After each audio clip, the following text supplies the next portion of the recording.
Tugas kelompok 3.2 Manajemen ASN dan Smart ASN.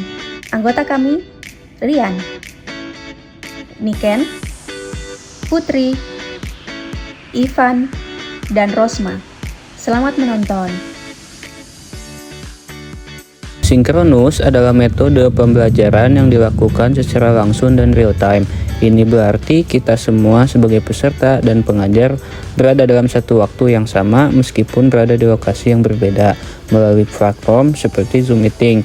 Nah, metode ini sangat penting karena memungkinkan interaksi dua arah secara aktif, berdiskusi dan bertukar ide secara langsung, memperoleh umpan balik dan juga memperkuat melalui presentasi dan juga studi kasus. Intinya, sinkronus adalah jembatan yang menghubungkan materi MOC yang kita pelajari secara mandiri dengan bimbingan dan pendalaman yang terstruktur, memastikan kita siap mengaplikasikan manajemen ASN dan nilai berakhlak di unit kerja. Manajemen ASN merupakan proses pengelolaan ASN untuk mewujudkan ASN yang profesional dengan hasil kerja yang tinggi dan perilaku yang sesuai dengan nilai dasar ASN. Bebas dari intervensi politik, serta bersih dari praktik KKN, yaitu korupsi, kolusi, dan nepotisme. Manajemen ASN sendiri berdasar hukum yaitu Undang-Undang Nomor 23 Tahun 2023 tentang Aparatur Sipil Negara. Fungsi dan tugas ASN antara lain pelaksana kebijakan publik, doa pelayanan publik, dan yang terakhir yaitu perekat dan pemersatu bangsa. Kewajiban ASN antara lain, yang pertama setia dan taat pada Pancasila, Undang-Undang Dasar tahun 1945, Negara Kesatuan Republik Indonesia, dan pemerintahan yang sah. Nomor 2, menaati ketentuan peraturan perundang-undangan. 3, melaksanakan nilai dasar ASN, kode etik, dan kode perilaku ASN. Nomor 4, menjaga netralitas. Yang terakhir, bersedia ditempatkan di seluruh wilayah NKRI dan perwakilan NKRI yang berkedudukan di luar wilayah Indonesia. Penyelenggaraan sistem manajemen ASN menggunakan sistem merit dengan prinsip meritokrasi. Manajemen ASN minimal terdiri dari perencanaan kebutuhan, pengadaan, penguatan budaya kerja dan citra institusi, pengelolaan kinerja, pengembangan talenta dan karir, pengembangan kompetensi, pemberian penghargaan dan pengakuan, serta pemberhentian. ASN terdiri dari dua jenis, yaitu PNS dan PPPK. Dengan ini dapat dilihat bahwa PNS mendapatkan hak untuk pensiun, sedangkan PPPK tidak mendapatkan hak tersebut. Berikutnya adalah Smart ASN, yaitu merupakan konsep pengembangan ASN yang adaptif terhadap perubahan zaman, khususnya dalam menghadapi era digital, revolusi industri 5.0, dan transformasi birokrasi menuju pemerintahan yang efektif, efisien, dan transparan. Lalu kemudian ada kompetensi utama Smart ASN.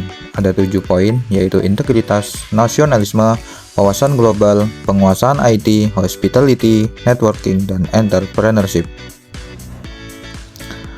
Lalu kemudian ada pilar digital. Ada 4 poin, yaitu yang pertama digital skill, yaitu kemampuan teknis untuk menggunakan teknologi digital secara efektif seperti mahir mengakses dan mengelola informasi, menggunakan berbagai aplikasi dan berpartisipasi dalam dunia digital. Lalu yang kedua ada digital culture, yaitu membangun kebiasaan dan pemahaman yang positif dalam menggunakan teknologi digital. Ini juga berarti menyadari dan menyesuaikan diri dengan budaya yang berkembang di ruang digital. Lalu yang ketiga ada digital safety atau digital security, yaitu melindungi data pribadi dan informasi dari serangan cyber, tidak mengakses perangkat dari akses yang tidak sah, serta mengenali berbagai jenis serangan cyber. Lalu yang terakhir ada digital ethics, yaitu menggunakan teknologi digital dengan perilaku yang bertanggung jawab dan etis, seperti tidak menyebarkan informasi palsu atau melakukan perlindungan di dunia maya. Baik, berikutnya di sini terdapat materi tentang asinkronus.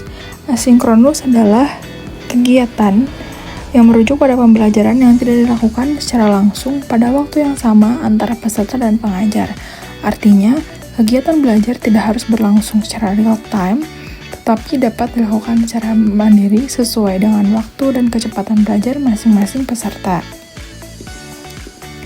Berikutnya, di sini terdapat ciri-ciri asinkronus. Ciri-ciri asinkronus yaitu yang pertama, fleksibel waktu dan tempat. Yang kedua, yaitu menggunakan platform e-learning atau platform pembelajaran lain. Yang ketiga, berbasis tugas mandiri. Nah, berikutnya di sini ada pun bentuk kegiatan asinkronus yang sudah kami lakukan, kami dapatkan yang pertama yaitu membaca modul agenda 1 hingga agenda 4 di LMS yang sudah disediakan. Kemudian kita sudah melakukan video pembelajaran tentang nilai-nilai dasar ASN, Smart ASN, dan manajemen ASN, dan menyusun learning journal dan tugas mandiri di sistem e-learning. Demikian yang dapat kami sampaikan. Wassalamualaikum warahmatullahi wabarakatuh.